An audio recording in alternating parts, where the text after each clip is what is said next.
Hey guys, in this video I'm going to show you a couple of different ways how to stop emails from going to junk spam in Outlook. If you find this video helpful, please consider to like this video and subscribe to my channel. In saying that, let's just jump straight into the video.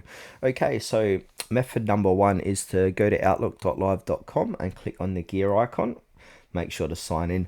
Then from here we're going to be inside of settings. We need to make sure that we're on the mail tab, and to the right we need to look for the junk email tab. Then on the right hand side, inside the junk email settings. From here, go to the bottom and we can see senders, safe senders and domains, block senders and domains, and safe mailings. We want to go ahead and click on add safe sender. So select add and type the sender's email or domain. So this can be, say, person@company.com, and click OK. Now the next way to do this is to make sure to save your work as well. Next way to do this is to come back.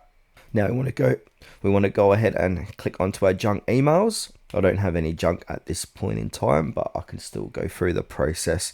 Now you want to right click the message, select the junk, and then make sure to check not junk in the pop-up. Check always trust email from the sender if you want to whitelist them. Then click OK, and then the email will be moved to your inbox, and all future emails from that person or company will go to your inbox and not your junk email.